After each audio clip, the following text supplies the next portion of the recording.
And now here's how I've EQ'd the bongos.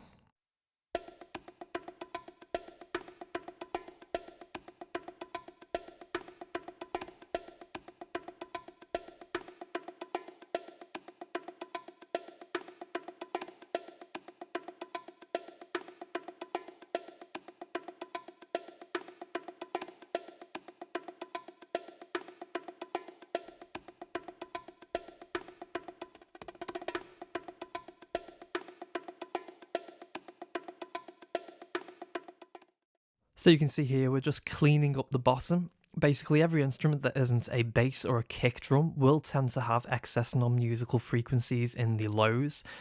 Now these will add up and eat up into a little headroom bit by bit, so unless you do have some sort of use for it, I personally just high pass it out.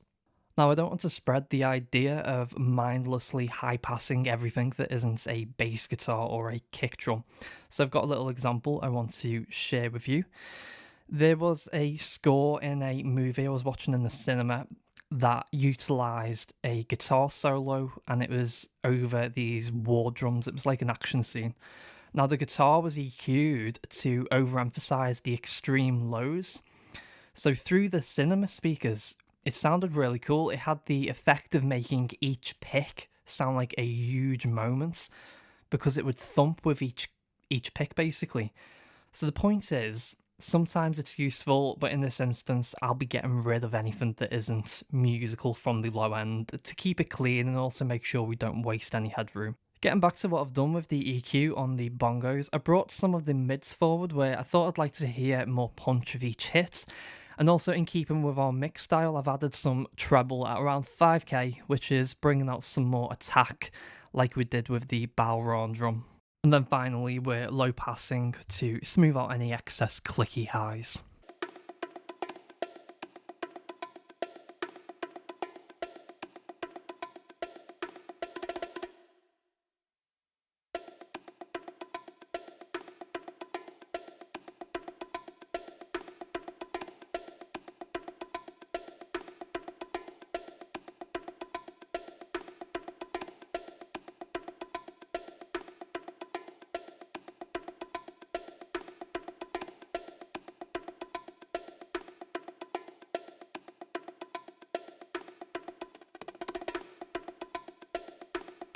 On the VCC, the first thing to note is how hard we're pushing into it.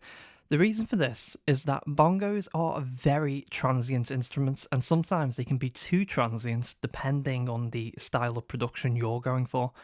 Saturation is a great tool to deal with this because it allows you to essentially treat it like a very transparent compressor. So as those transients hit the digital circuit, they're going to be softened up, and we're doing pretty much the same thing with Hollywood.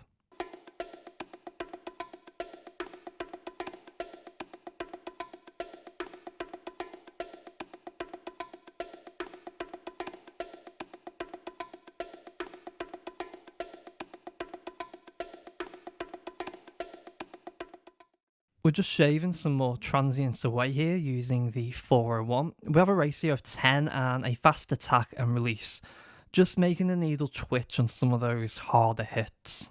And now for the custom opto, which is going to bring the sound of the bongos more up front so we can hear its detail in a dense mix. In terms of settings, we're looking at a ratio of around 4, a medium slow release, and we're driving the peak reduction, so we're bouncing around minus 3 dB gain reduction.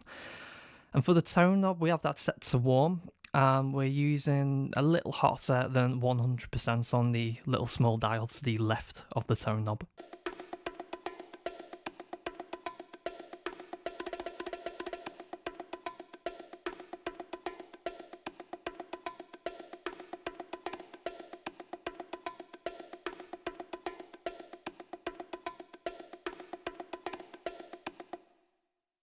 Now let's say be the entire thing, first in solo, and then with the rest of the mix.